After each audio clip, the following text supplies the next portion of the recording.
Are you ready to become the balanced leader you are destined to become? Then stay right here.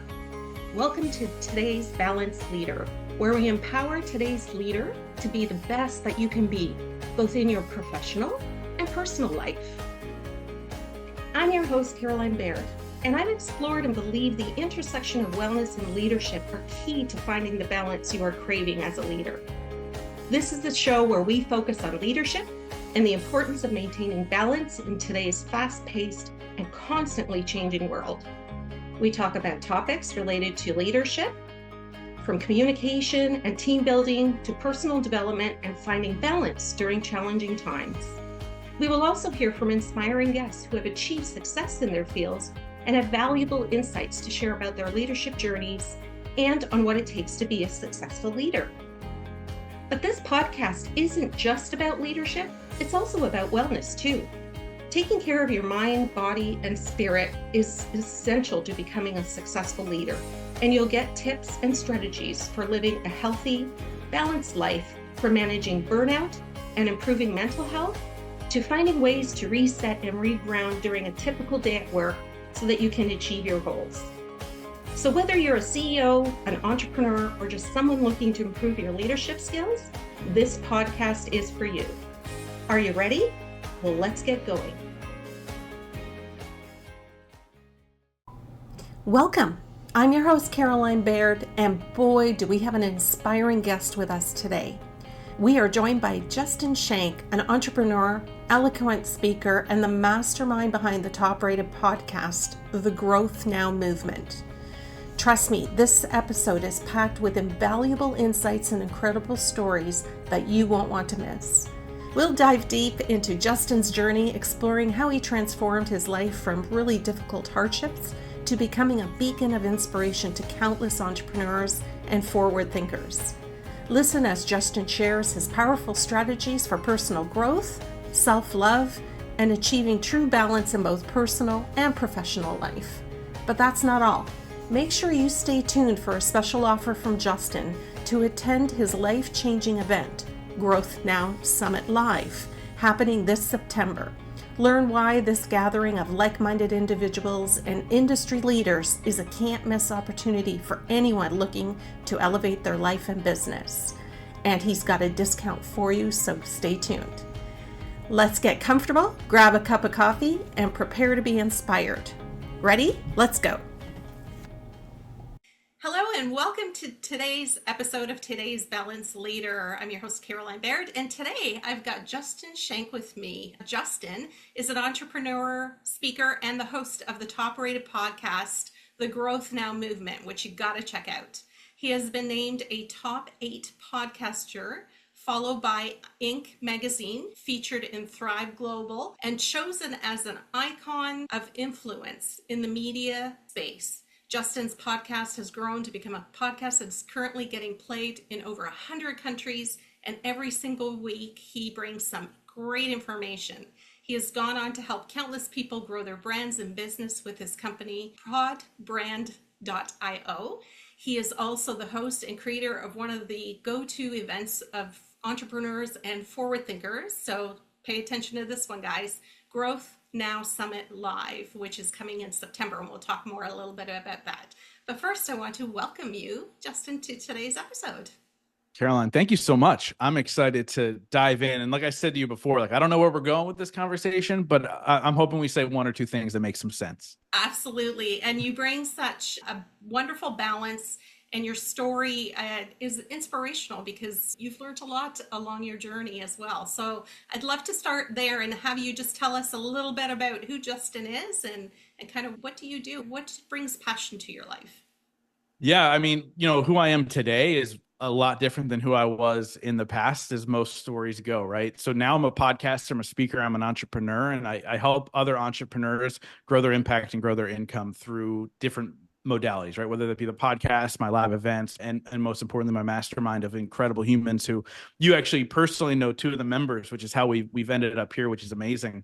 But, that's who I am today. But the reason I can be that person is because the collection of failures, the collection of hardships, the collection of rock bottom moments that I've been through in my life. I really believe that adversity is the thing that forges strong leaders. It's the thing that forges people who are able to, empower others. And if I didn't go through the things that I went through, I wouldn't be where I am, right? I jokingly say that if there's a senior superlative in high school for least likely to succeed, it would have been me. I had a 1.7 GPA.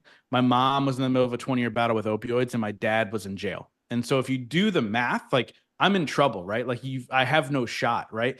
They actually say if your parent's an addict, you have a 50% chance of being an addict. And if your parent's in jail, you have a 50% chance of ending up in jail. And really, when you do the math on that one, I'm 100% screwed, right? Like there's no shot or opportunity for me. But what happened was at the age of 19, I got into a direct sales job, which I ended up doing well in, became a manager with the organization at a young age. But the more important piece was I had a mentor within that organization who handed me a book. And that book is Who Moved My Cheese. Super easy read if you haven't read it. It's a great book. And the point of the story is it says that no matter what you do, change is going to happen around you, but that doesn't matter. What matters is how you react to that change. And it spoke to me at the core at the age of 19 and really opened my eyes to what self-development is. It opened my eyes to the idea that I can create my own life. And I really believe between the ages of 19 and 30, it was me trying to figure out what does that even mean, right? Like, what is my life supposed to be? Like, what am I supposed to do and design and impact, and how do I make money and all the things? And I ended up doing really well in the corporate world, but always had the desire to get into entrepreneurship and create my own schedule and earn my own income. Ended up having 3 failed businesses. And then what happened was I was like, you know what? I'm going to launch a podcast. This is back 8 years ago, by the way. When to put that in context, people will go, what's a podcast 8 years ago?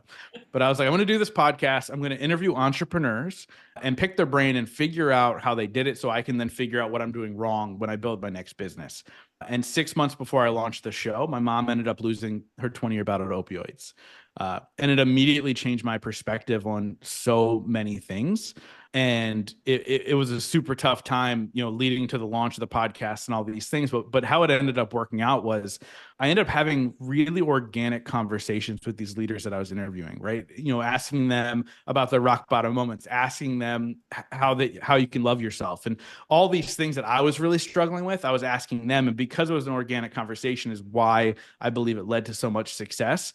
But again, it was because of all the failures and all the things in between that I can sit here today and tell this story, with pride and the ability to hopefully make an impact. I so love that and can relate to so much of it. And I agree with you completely. I mean, even if you thinking about reading like Dante's Inferno, where you have to go through it, right? You really do have to go through it. And I think it teaches you some very you get a lot of human knowledge and experiences that show your compassion, your empathy, but really change who you are as a person because you look at life differently. And I'm so sorry you went through that with your mother, because I know that seeing that one can't be easy for a young person growing up in that lifestyle, because really I always say that formulates who we are because we don't know any different necessarily. Thank goodness you had a mentor, because not everybody has that opportunity. But losing a parent is a grief that you go through that is like no other. No Yeah, other. so a couple things, right? Yeah, my mom had her demons, but I feel really grateful to have the mom that I did. She was the most supportive, loving person on the planet. And of course, we live in an age of social media, and so we had to post on social media that she had passed. And I still stand true to this. That when I posted about her passing, I mentioned that I lost my biggest cheerleader. Right, my mom was my biggest supporter through so much.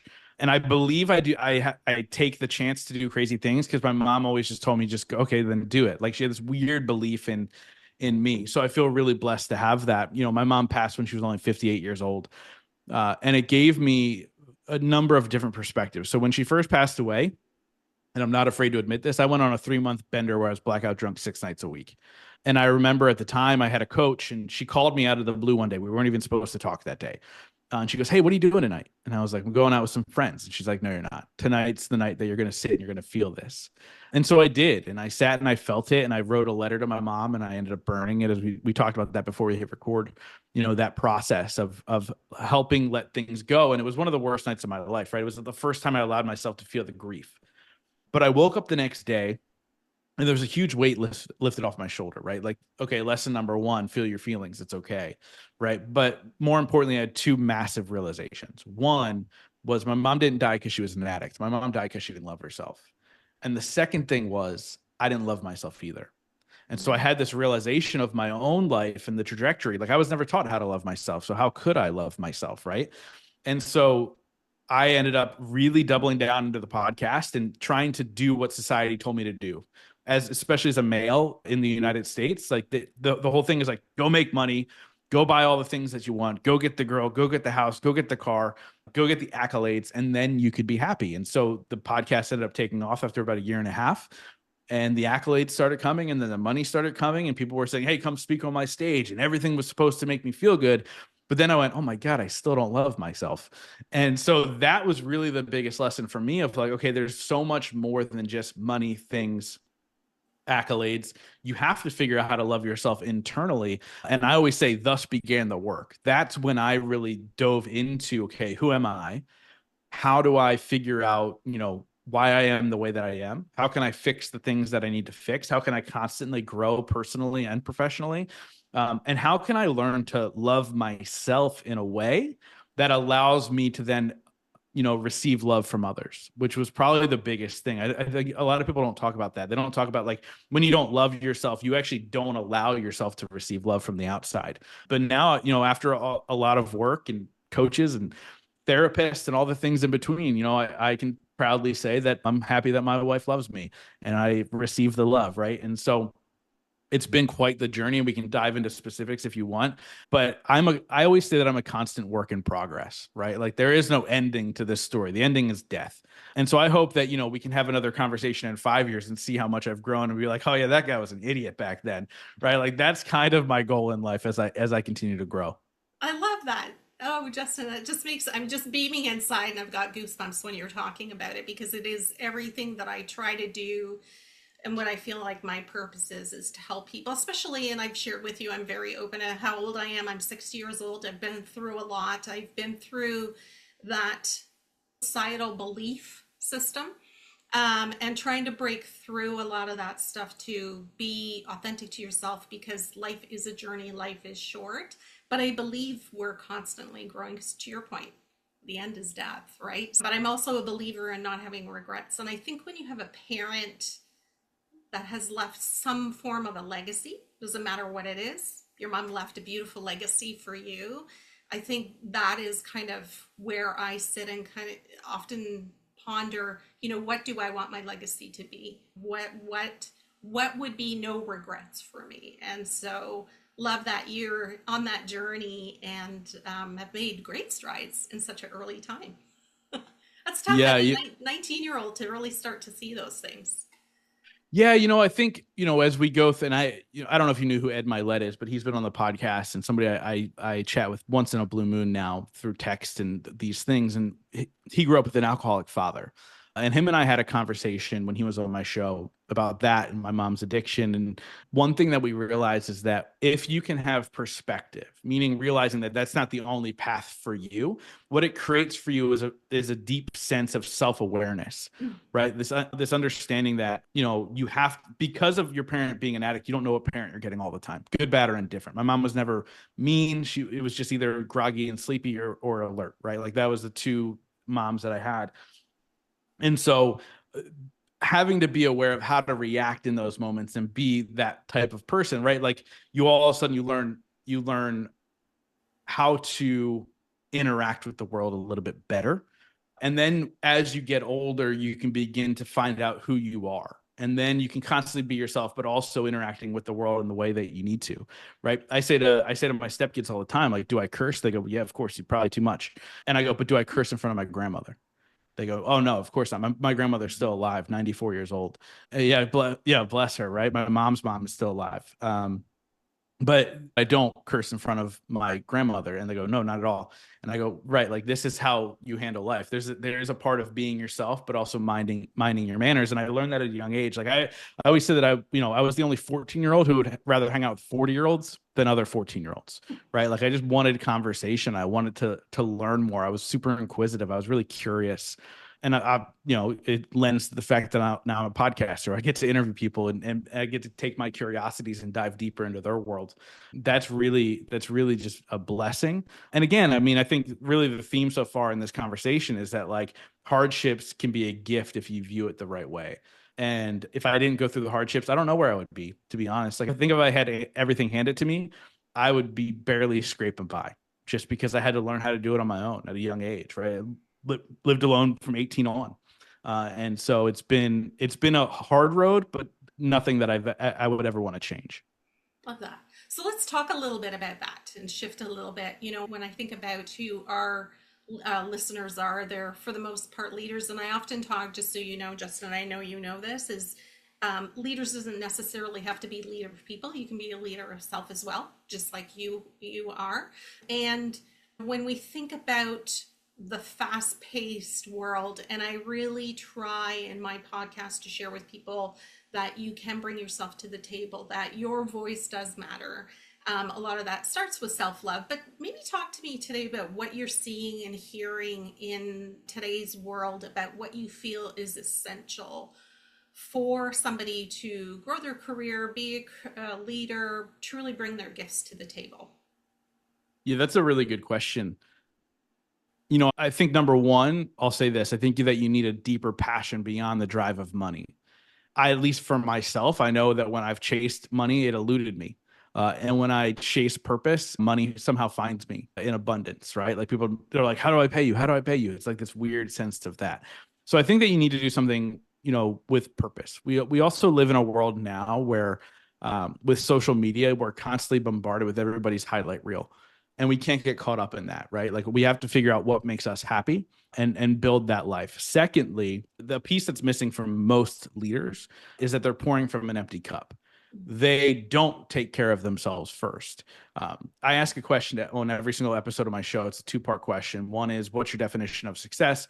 Second part is 3 things you do every single day to ensure that success for yourself. Now, the episode you listened to today, it was a repeat guest. I didn't ask that question because I asked it the first time.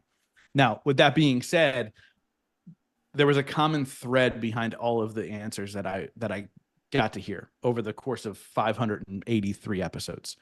The first thing was their definition of success was always a little bit different, which is fine. The second piece was the 3 things they did were always a little bit different, but I realized it was all to serve themselves first. Now, these are some of the most successful, impactful people making the biggest waves in the world, from comedians and celebrities to entrepreneurs and influencers, New York Times bestselling authors, reality stars, all of them. This was the common thread. It was their non-negotiables every single day were to take care of themselves first. And this was my biggest shift in my business, in my relationships, in my health, in my life, was I go, okay, well, what are my non-negotiables? So I have 4 non-negotiables every single day that helps fill my cup. And what is in my cup, and this is the biggest shift, what is in my cup is for me. What overflows is for everybody else. You can't lead when you're dying. You can't lead when you're exhausted. You have to lead from a place of excitement. You have to lead from a place of self-love, self-worth. You have to lead from a place that people will want to follow you, right? And so I always look at it from a standpoint of like, okay, I need to take care of myself first, aka lead myself first, before I then go help other people. And that was the biggest shift for me, was when I started to, and it began with 1 non-negotiable, and over time it's now become 4 that I feel help fill my cup in order for me to then take care of others.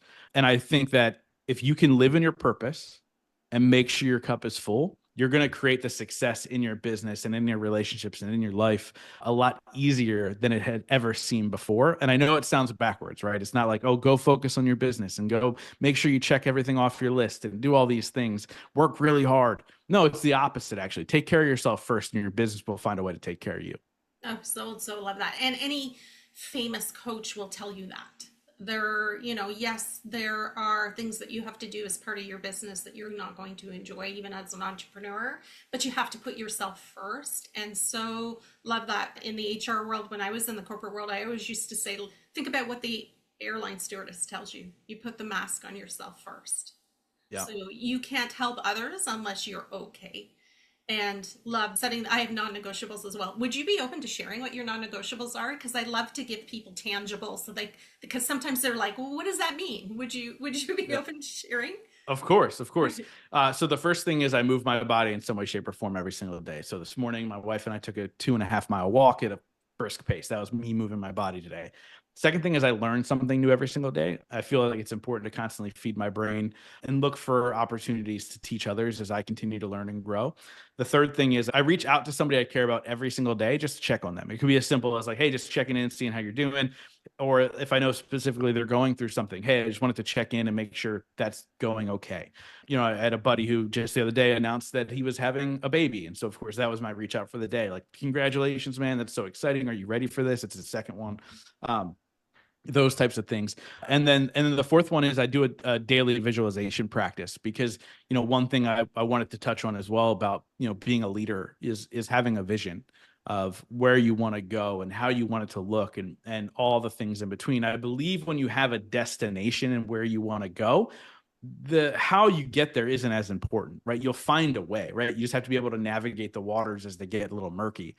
Now, the key is to have that vision. So I do a deep visualization practice every single day, whether it's 3 minutes or 30 minutes about, you know, where do I see myself? And I literally put myself in that place and I feel it and I smell it and I taste it and I do all the things, I'll tie all my senses to it. And therefore it becomes more tangible.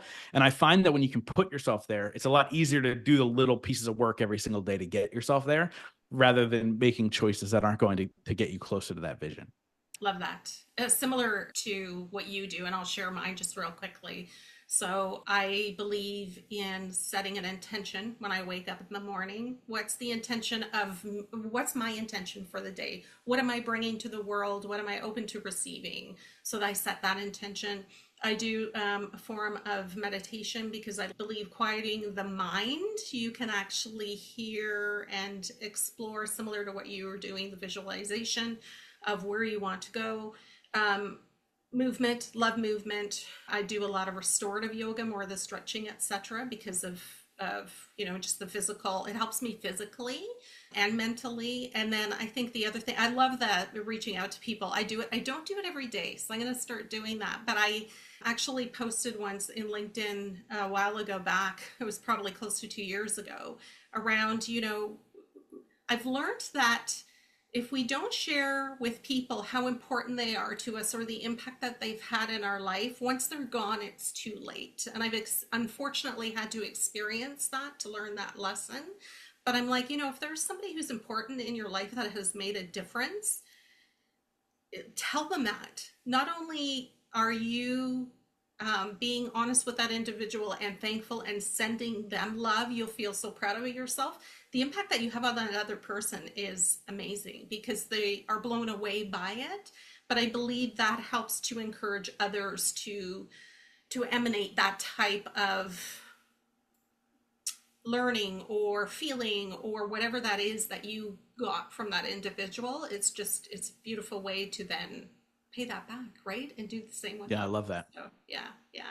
Love that. Love that. Okay, let's switch gears again. So we talked a little bit about what that looks like for finding balance, and I think that is so important. One of the questions that I had for you, Justin, was around balancing personal and professional life. And you and I, before we hit record, I said to you, I think that word balance is just used so much, and that work-life balance, because sometimes we can have it, sometimes we can't. But maybe share kind of what your thoughts are, your strategies are on ensuring that you maintain that balance in both. Yeah. So first, there is no balance, right? Like everything's seasons. Now, on the flip side to that, I'm a big believer in getting rid of the entrepreneurial hustle. The idea of like sun up to sundown, you constantly have to be working. And you know, my early days as an entrepreneur, sure, I put in more hours than I do now because you're building a foundation. But the problem is that you get stuck in this program of I have to keep working. Even if there's no work to be done at that moment, you find work. You go out of your way to make sure you're sitting down at your desk at 9 o'clock and now the house is quiet. I can sit back down and start to work more. Well, why? Right. And so the way that I've really been able to begin to shift that in my life, and this is something that we talked about in depth within the mastermind, is to understand that as an entrepreneur, as a parent, as a whatever, there's always more that can be done. There's always more stuff. Sorry, more stuff that you could do every single day, right? It's okay. And so what I do is I before I leave my desk for the day, which for me is around 2 p.m. every single day. I don't work much past 2 o'clock in the afternoon. I write down my to-do list for the next day. These are the things I need to get done. And then when I'm done, I'm done. And so therefore, I'm literally checking off all the big things that I have to do every single day, first thing when I sit down at my desk. So it helps me sleep better because I'm not stressed about what needs to be done. I already know what needs to be done. I already made the list, right? Second, it allows me to be more present in every single moment. So as long as something else isn't stressing me out, like right now, my live event's stressing me out a little bit. But if this live event wasn't being planned out, I'd be present in every single moment, right? Like I'd make sure that I could be, spending time with my wife, spending time with my stepkids, spending time with my friends when we're doing those types of things. My mind doesn't have to be somewhere else. Number three, I reach my goals a lot faster because I don't say to myself, oh, well, I'm working 40 hours today, so therefore I can just, mess around. Like I don't look at my phone. I don't look at social media. I literally just get the list done. And then when the list is done, I'm done and I move on about my day, right? How do I want to spend my afternoon every single day, right? Like, is it in solitude smoking a cigar? Is it going to meet up with a friend? Is it just going out and grabbing a coffee? What do I want to do in order to spend my time that afternoon and that evening? And I don't allow myself to get roped back in. Oh no, there's more that needs to be done. There's more that needs to be done because I believe in the idea that, hey, my list is already done, so I'm done. And I think that people get lost in that a lot of times with entrepreneurship because they feel like they have to be in that rat race because that's what's given to them, right? Like it took me the longest time, and I don't know about you, like it took me the longest time when I first became an entrepreneur that I realized I didn't have to be at my desk at 8 a.m. until 5 p.m. Right. Like all of a sudden, like rewriting the narrative of how I can get work done and, how quickly I can do things versus not do things. And so having that mindset shift now, getting to a point now where I have two like opportunities happen for me all the time. They say, hey, here's a potential partnership. Here's this, here's that. What are your thoughts on this? And I ask myself two things now that I'm in a place that I can do this.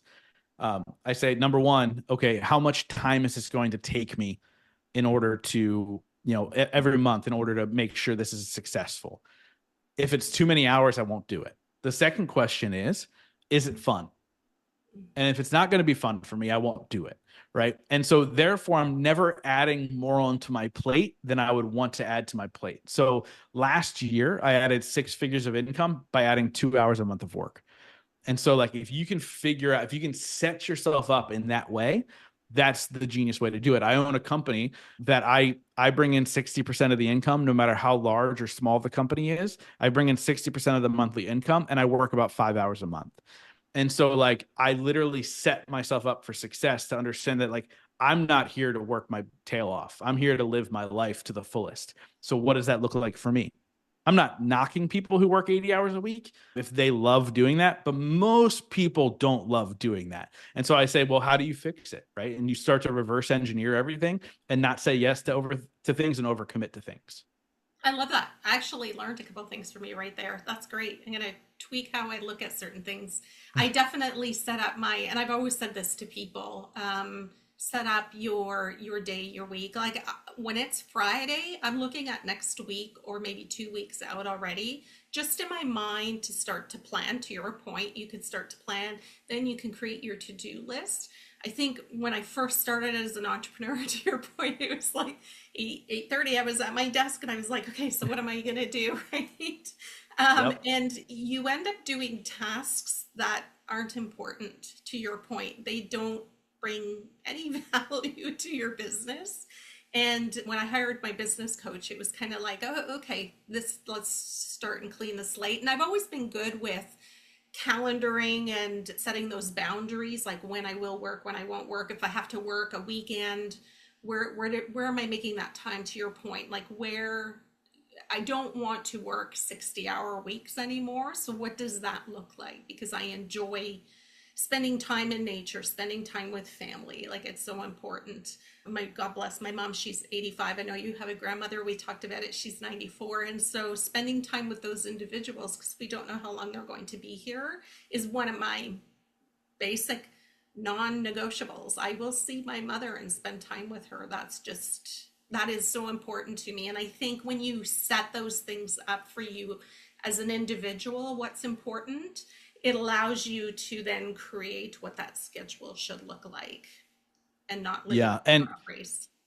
yeah, and you can't lose sight of that. And I'm I'm so glad you brought up how much time you have left with your parents. Number one, you don't know, right? You don't know how much time you have left. So I actually saw this clip last year, um, like late last year, saw a clip. I think it was I forget his name, of course. But he was talking about like, hey, how he said, how old are your parents? Right? And the guy was, and I'll answer for me. My dad's 67. Okay, great. So you're 67 years old. The average lifespan for a male is 75 at the most, right? So I think it might be less than that now, but it was 75 at one point. So I've got 8 years left. And then the second question to that is how many times a year do I see my dad? My dad lives in Jersey. I live in Pennsylvania. I see my dad two, maybe three times a year. Okay, great. So I have 14 more times with my dad.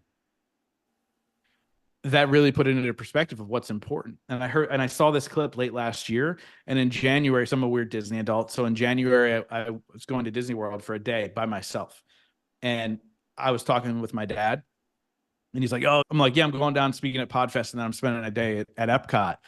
And he was like, oh, cool. What dates are you in Florida? I'm like, this date to this date. He goes, I'm in Florida by chance. And I was like, well, come to Disney. So I took my dad to Disney and we got to spend a whole day together in Disney World. And so it's really about making every moment count, right? Like you don't have to take your parents to Disney or whatever, but like, how are you making every little moment count? Because really, you don't know how much time we have left. Like just again, if I was caught in the rat race still, I wouldn't have even thought about it. Yeah. And so I had the ability to step back and go, okay, cool. I can create this moment for me and my dad that he can have that memory the rest of his life and I can have that memory the rest of mine.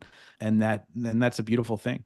Yes, I always say to individuals, and I was blessed that the corporate company that I worked at and the president that I had a dotted line and reported into, but also my VP in HR in the US.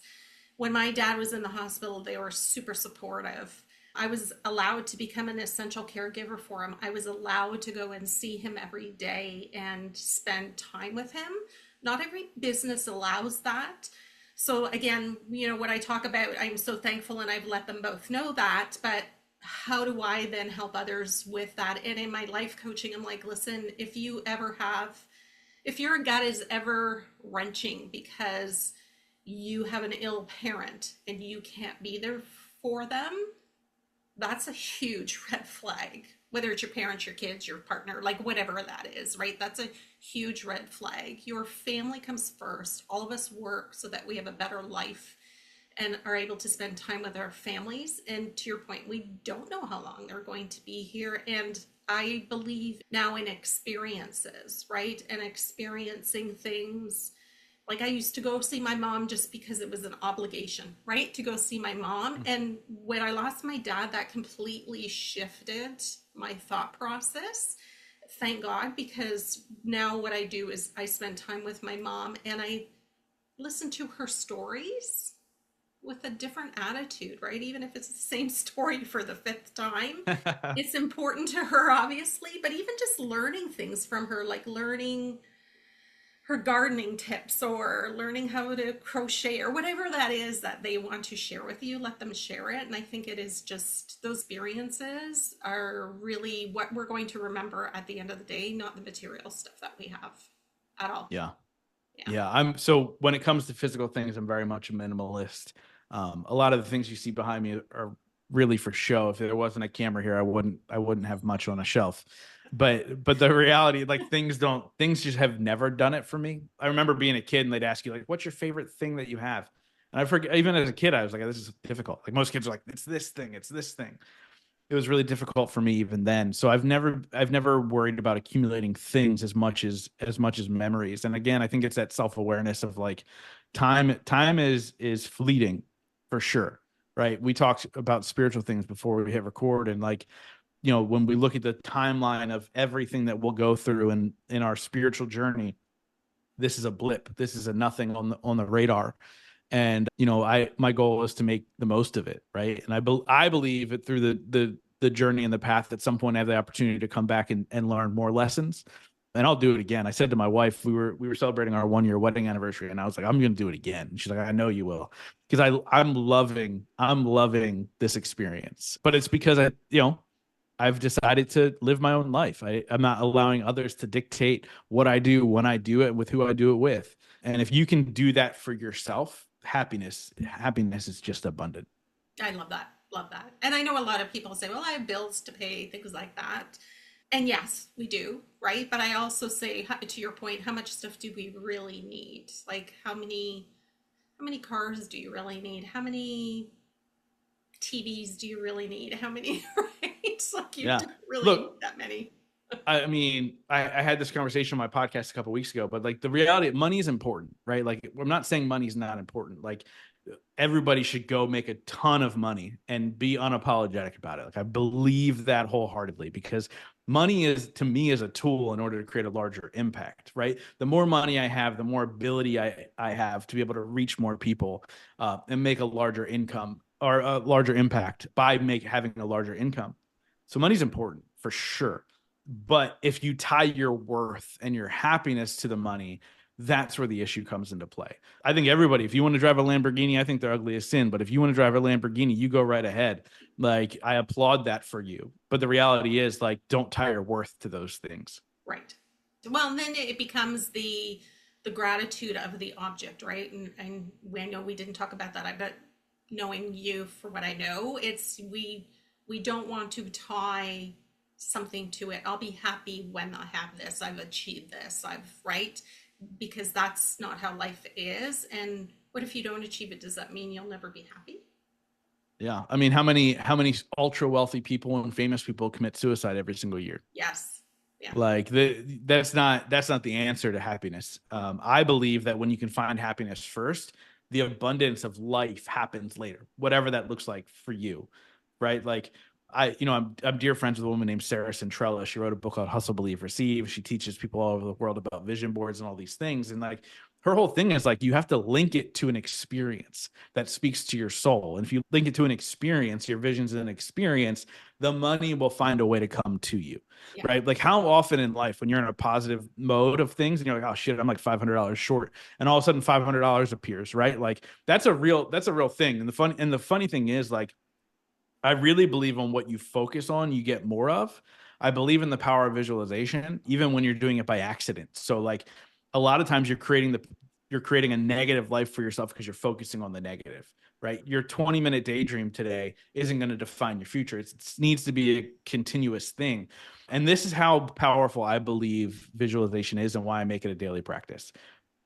I don't know if do you remember the show Full House? Yes. Love Okay. it. So when I was a kid, I loved that show. We watched it. My family watched it. TGIF, did the whole thing. And there was an episode where it was Stephanie's birthday. And this pop singer named Tommy Page came and sang happy birthday to her. And he was actually a real pop singer. He had a #1 hit at the time. It was on tour with New Kids on the Block. Let's talk retro 1990s, right? He ended up in that episode hanging out with Uncle Jesse. Like they went down in his basement, they recorded music. And I remember thinking to myself, I was probably like 8 or 9 years old. I remember thinking to myself, man, that'd be so cool to like be like Uncle Jesse and you get to hang out with famous people and you get to do all this cool stuff and blah, blah, blah. And I remember repeatedly throughout my life as I got older and the rerun popping up, thinking, even at like 13, 16 years old, like being like, man, that'd be cool. Fast forward, I was 24 years old. I was in North Jersey. I was at a house party thing, collection of people. It wasn't really a party. And I had a beer in my hand. And I remember looking up from my beer and going, holy shit, I'm in Tommy Page's house. And I went on to become friends with Tommy Page. No way. Right? The same guy who was in this episode of Full House, who throughout my life, I was like, oh man, that'd be so cool. Now, if you look back and you deconstruct it, because I had those visions in my mind, I decided to surround myself with people who are driven, right? Who have dreams and aspirations and goals. The best man at my wedding was a guy who ended up moving to LA because he thought he could become famous, ended up signing to Warner Brother Records in a boy band that was put together by Tommy Page, which is why I became friends with Tommy Page. But this is all this connection of like, okay, if this is your vision, how will you end up? It's not always going to be that crazy of like, this is the exact person, but it's wild, right? Now on the flip side of that, we talked about people who have wealth and have, from the outside, great lives. Unfortunately, Tommy Page years ago ended up taking his own life. And, it's this realization of like, you never know who needs you to be the curious person who asks the right question, right? And this crazy vision led to so many lessons in my life. And then to take it even further, you want to talk about how like crazy and important vision is. I'm just rambling at this point, but the vision of me becoming friends with Tommy Page, I was able to then share shortly after Tommy passed away about his journey and how he was the most loving and caring person. And if only he could see that, he wouldn't have taken his own life, right? And now I shared that story on my podcast years ago. And this is when like nobody was listening. I had like 30 or 40 downloads an episode. And it was just like kind of like, what am I doing? Why am I still doing this? Nobody's paying attention. And I ended up getting right after that episode a message from somebody in Japan who messaged me and said, because of your podcast, I decided not to take my life. Oh my goodness. And it's because I shared the story of Tommy Page, which goes all the way back to the visualization and the understanding that everything happens for a reason. And the only way you're going to figure that out on a deep level is if you're living in your purpose. I so love that. I got goosebumps as you're sharing that, and you just never know. That it's interesting because same thing where I was like, why am I doing my podcast? Who's listening? Where can I get some feedback, right? Because you always say like, subscribe, comment, but many people don't. But I actually had somebody that I previously worked with, and just they had sent me an email, and it really touched my heart because they talked about how they listened. They're a new leader, and they listened to my podcast, and it's really helped them. And that was really my purpose when I spoke with Simona, who we both know, when I took her program to create a podcast. One of the things she asked is your purpose. And I said, my purpose is because I remember becoming a leader of people and really being plunked in that seat. And it was sink or swim. There's no teachings that come with you for that, right? You have to work through that yourself. And so surrounding yourself with people who, I think first being very vulnerable and raising your hand and saying, I really don't know that. Can you share with me? Like when I first started creating podcasts, SEOs, I reached out to somebody I know and just who's great in marketing and said, can you explain SEOs to me just high level? Because I mean, I could Google it, but I was just like, you know what? I trust this individual. I know they're really good at it. And I learned so much from them. But to be able to share what my experiences are, the people that I get to interview is not always just exciting to me. It's helping other leaders who may feel alone. And I love that you were able to make such an impact. And it's almost like when we kind of question it, that's when somebody comes out of the woodwork to tell us that what we're doing is important.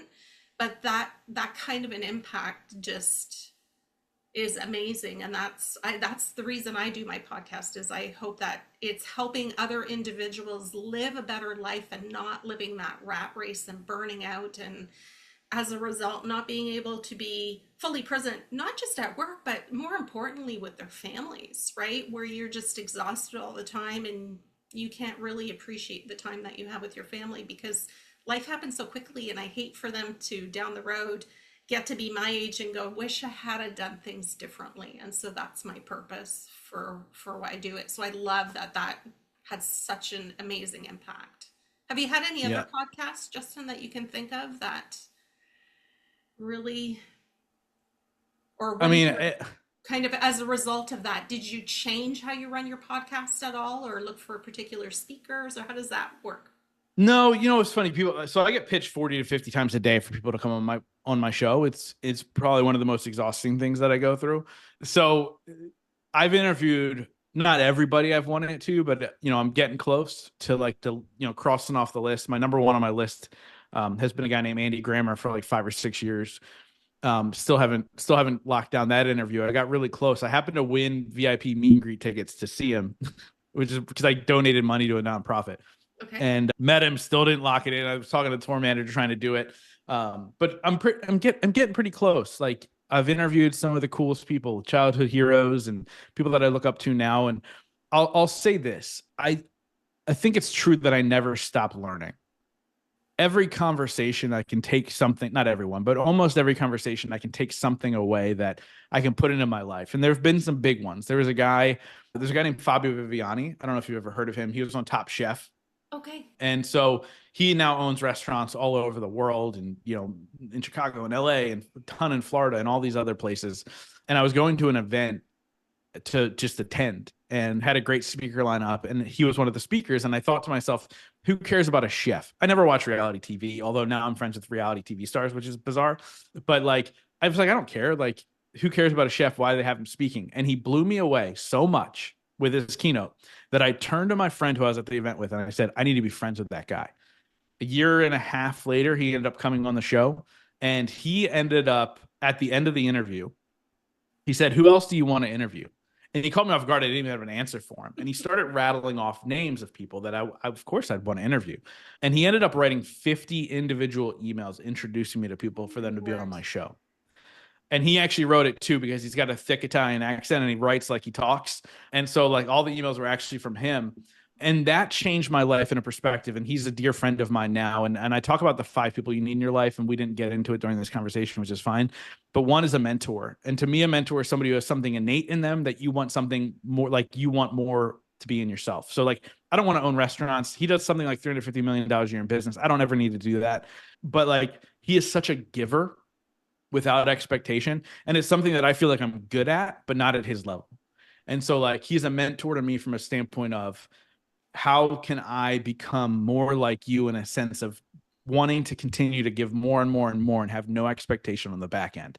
Right. And I think that's the power of networking. People ask me all the time, like, how do you become friends with the people that you interview? Like, it's amazing because most people I interview is not just the hour we spend together and then I move on. I try and cultivate relationships with a lot of them. And the key is to never expect anything from them and give as much as you possibly can. And that was a huge moment for me to see him do that. There's a lot of people who say they would, but then he just did it, right? And it was incredible. And he ended up speaking at my event in 2019. He was one of the keynote speakers. And I talked about that story. And just for people who don't like cursing, I'm about to curse because the F word is Fabio's favorite word. And I remember kind of telling that story in brief during his intro to my event. And he goes, I just wrote a couple of fucking emails. Don't give me the credit for this. Right. And he's just like, because to him, it's just who he is. Right. And so how can you innately be that person at such a high level? It was amazing. It changed my life. And it was like right around the same time Inc. magazine was listing my show. So it was like Inc. magazine, along with all these powerhouse names, one right after another, really helped catapult my podcast to, do upwards of 50 or 60,000 downloads a month. That's amazing. And I love having the mentor because I think it's important to have a mentor. I have one. And to your point, it's how do you give back to the world? How do you find those things? And I really believe if you feel that you don't have purpose, finding a way to give. It's not always about, we want to be open to receiving, but when you give, you receive. We know that, right? And I know a lot of people who will say, well, I feel that was selfish because I did receive something in return. Well, that's what part of that is. When you give, you receive, right? That is just part of it. And giving of time, giving of sharing of knowledge, sharing of contacts. I mean, I've done that where I've sent emails and just not to that extent. I don't know that many famous people, but to do those collabs, right? And to be able to help other people find people, because when you have that circle, it is just amazing what you can achieve. But having that mentor has made a world of difference, and especially as you become an entrepreneur, you need somebody because it's very different than working in a corporate world. But there's a reason you get into entrepreneurship, right? One is you want to do things your way, but 2 is you obviously you want that freedom to be able to do what it is that you feel your purpose is. And so, yes, I need to do something to have that money flow continue to come in so that I am able and I have that freedom to be able to do it. And that's often what I talk about success. For me, success isn't having that item at the end of the day. It's around that feeling. It's around those experiences and having that feeling. And success truly is when I can help others, when I can take my knowledge and what I've learned in my 60 years and share it with others so that they can live a better life. It's amazing how you feel so good about that. You do, because you receive that love back and their thanks. Yeah. Yeah. And look, I don't ever expect it in return. It just It just happens that happens. way. And Yeah. it's not always from the person that you give to. But here's what I will say. And this is a lesson that I've learned. I don't want to say it that way. So, and I see that often. I see it happen a lot. So don't ever forget the people that have helped you along the way, whether it is a simple introduction or a pat on the back or whatever. Like if they gave you what you needed in that moment without you even asking, like do not forget those people, because that means you are where you are for, for because of them. And that's just the reality. I don't believe that there's a self-made anything, Right. right? I think that everybody has had help along the way. So yeah, that's the one word of advice when you get into this world of giving and giving and giving. Don't forget the people who gave to you. I love that. I love that. And give and share because everybody has something that is of value to give. And I think some people think, well, I have nothing to give. Well, yeah, you do. You just haven't found what that nugget is, or you just to your point, we just talk about self-love and self-worthiness, right? You don't feel worthy enough to think that you bring value. And I think that's where people get it in that funk of just the grind of every day, just because they don't feel that they have anything else to contribute. And that's such a shame.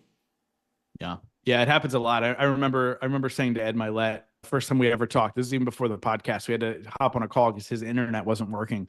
And we're on the phone at the end of our conversation. I was like, yo, man, just let me know how I can support you going forward. And there was just dead silence on the other side of the phone. And I was like, did he hang up? Like, what's going on? And he goes, he's like, hey, sorry. He's like, nobody ever asks me that. Mhm. Right. Because so if you don't know who he is, he's worth $500 million. He, private jets and multiple homes and all the things. And so from the outside world, it seems like he has everything. So nobody ever asked him, how can I support you? Especially people that aren't worth $500 million or more. And I certainly at the time, I was probably worth $30,000. This was very early on in my journey of entrepreneurship. And he goes, hey, sorry, nobody ever asked me that. He's like, I don't even know if I have an answer for you. Like, but he goes, I'll say this though. Keep being the person who asked that question, because like he goes, I'm friends with all these guys, and a lot of times like we're just there to listen to each other, and that's enough. People don't realize that. And I was like, cool, that's a great lesson. And then I said, hey, I know some people you should know. Can I introduce you? And then I introduced him. And so there to this day, when I text him, I get a text back within 5 minutes every single time. And one of his best friends is a guy, a young man named Tony Robbins. So he's a guy he's super well connected. And the fact that he answers my text in 5 minutes, that's enough for me. Yeah. Oh my gosh, that's funny. Throwing small names out to yes. But you're right. You're right. Because we may feel like, what, to your point, to what do I have that could help this individual really? Like you said, you were $30,000 at the time. What do I have that can really help this person? Well, we all have something, and that may be that one thing that that individual needs in that moment, which I absolutely love that question. Let's talk a little bit about, when you think about that, we all have good days, bad days, right, Justin? We have days where we feel like, yeah, we've got it nailed. And then of course that little nagging voice comes up and starts to question, well, are you worthy of this? Are you, you don't deserve this, or don't take the risk because, people will look funny at you, or your voice won't matter. What guidance would you give to people around that? Because I know that's something that you're passionate about too. Yeah. So this is, we all have that voice, right? We all have that voice in the back of our head. And it's really those limiting beliefs that we have that we carry with us through life. And if you don't do the work to overcome those limiting beliefs, they're always going to pop back up. As a matter of fact, even when you're doing the work, they still pop back up. You can just equip yourself with the tools to make sure you quiet that voice quicker. And so what I always say is, like, first you have to figure out, where's that voice coming from? And I found through research and conversation and deep dives on the internet, where limiting beliefs come from, it's actually four main places.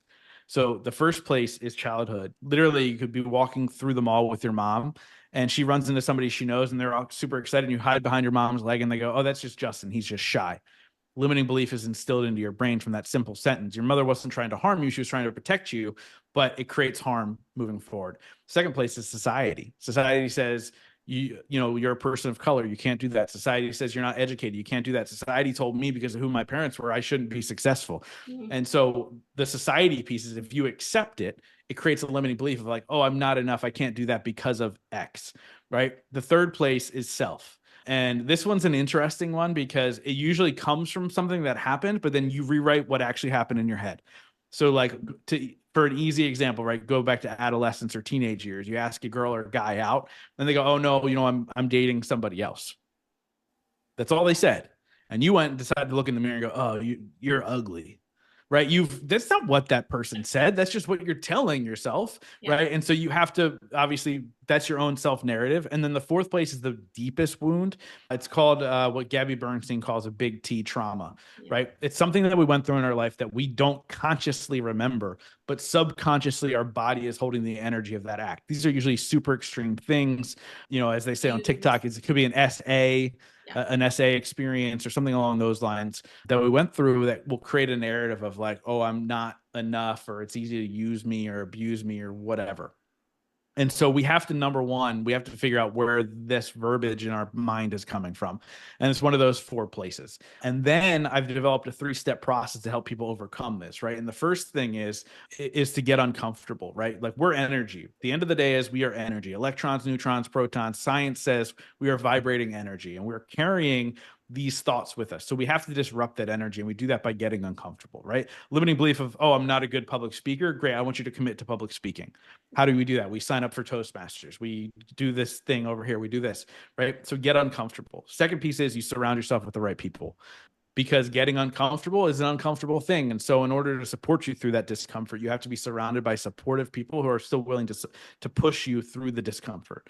And then the third thing is you take action, because nothing works unless you do, right? You can say you're going to do things all you want every single day, but unless you take action, you're not actually going to change the energy that you're carrying. And if you repeatedly do these things, you will slowly overcome that voice. That's not saying like my limiting belief was you are not enough, right? And so like I wasn't enough because of how I was raised in my childhood. Although my parents were loving, they still chose their demons over me. This instilled in me that I'm not lovable and I'm not enough, right? And so I'm not saying that voice does not creep back up in the back of my head. I can just quiet it a lot quicker now. I can just literally do the things I need to do in order to rewrite that narrative, to step into the discomfort, to make sure I have the right people, to take action, to overcome. And so that is really what I would say to those people that have that voice. It is super simple, but it is not easy. Yeah. And so that's the key, making sure you have those right people. So if you're an entrepreneur and you're feeling discomfort, find a mastermind, right? Or go to an event where other entrepreneurs are. If you feel like you need to get out of a relationship, right? Make sure the people are there to support you through the process. If you have the limiting belief of you're not smart enough and you're not whatever, again, getting yourself in the room full of people, that is going to change the narrative for you. You just have to make sure you have those people.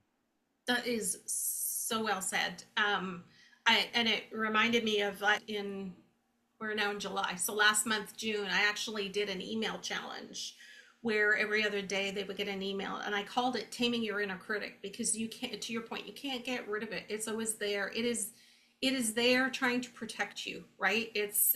That's what it's doing. And so finding ways to change that narrative, change that belief, starts to tame that inner critic. And I love how, you can do all the work, but until you're willing to take that action and actually step forward and realize, I didn't die. I didn't fall flat on my face. People didn't make fun of me because I stuttered or I fumbled over what I was saying in my presentation. We're all human, right? We're all going to do it. And so I know that was one of my biggest fears, was I always felt that I needed to be perfect, right? I always had to present. I always had to be perfect. And hence I built this fear around public speaking, because I was like, oh, I don't want to be put on a pedestal where people are watching me and I need to be perfect. Well, who says you have to be perfect? Just be yourself, present in the way that resonates with you, because when it resonates with you, it'll resonate with others as well. That's it. So you do a program regarding this. So let's talk a little bit about that. Yeah. So are you talking about my event? Yeah, sure. Yeah, definitely. Growth Now. You can talk about your podcast, your live event. So I always like to say, like, when I'm on a show is like, look, I'm on a journey with everybody else. And so if you liked this conversation that we just had, they can go find my podcast, Growth Now Movement. They can search wherever they're listening to this. And I always say, come on the journey with me if you like it, because that's all we're all on this journey together. If you're somebody who is an entrepreneur, a forward thinker, just looking to grow personally and change their network around them, my live event, Growth Now Summit Live, is happening in September in Westchester, Pennsylvania, super close to Philly. So you'd fly into Philly if you're flying in. And it is truly a day and a half long rock concert for entrepreneurs and people who are looking to level up their life. We have a ton of fun. The speakers are amazing. And more importantly, I found over the years that I've done the event now, the room is filled with people who are loving and supportive and are just literally like-minded to whoever's listening to this and says, hey, that sounds fun. So people can go to growthnowsummit.com and grab their tickets. I'd love to offer $100 off to your audience if they use the code friendly24. So it's friendly24. They get $100 off their ticket, which is, I think you mentioned before, it's like a third off of general admission. So it's like a 33% discount. And so I would love for them to come and hang out with us and have a good time. And the neat part about my event is this is not, hey, it's me in the audience and the speakers are over there. Like, it's literally opportunity for you to mingle with them, to meet them, to build a network with them and friendship with them. And that's what I've purposely created. And I'll tell you why I created the event real quick. I realized that I created this vehicle for me when, 8.5 years ago, I bought a $60 microphone to record a podcast. That has led me to some of the greatest rooms filled with the greatest people. It has allowed me to connect with people that I have always wanted to learn from, and mentors and people I've looked up to even since childhood. And I was like, well, how do I take this? And I understand not everybody can go build a podcast that's successful enough in order to get everybody you want. And I understand that. So I was like, how can I take what I do and deliver it to other people? And that's Growth Now Summit Live. It's this idea that, hey, you're now in a room with the people that I've looked up to and admired, and hopefully you do too after you hear them and hear their story. And then you get in that room and you realize that they're dopes just like us. And we're all just on this journey together, and you can build those relationships to the highest level. And so that's what I'm most excited about now.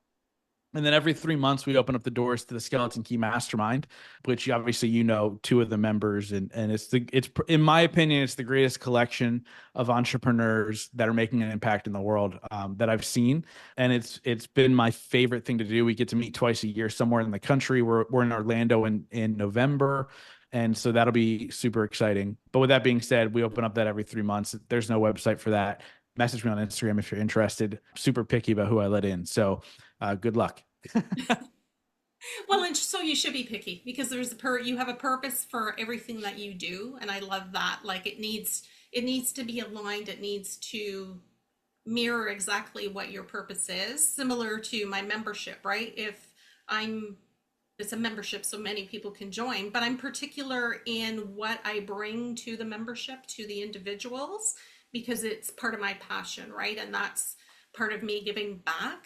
And so I love that you're super picky, but I will definitely include the friendly 24 in. And like I said, yeah, Justin also has that's just for general admission. You get the $100 off for any of the levels. There's also a VIP and a mastering level as well. So check it out. I'll in the show notes of where you can get that stuff. Justin, what would you say the biggest thing? I always like to ask people this question. What was the biggest thing that happened throughout your journey that made the biggest impact? Whether it was a person, an experience, a book you read, what would you say had the biggest, most profound impact? Put you on the spot. There's so many, so many through the process. I mean, obviously your rock bottom moment, right? When my mom passed away.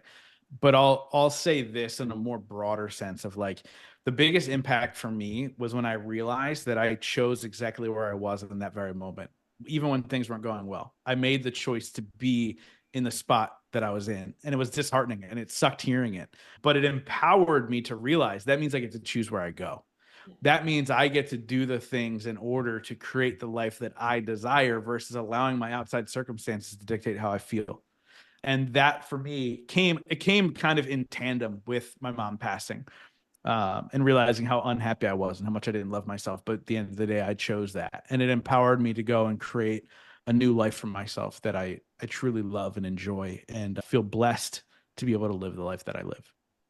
That is beautiful. Absolutely love that.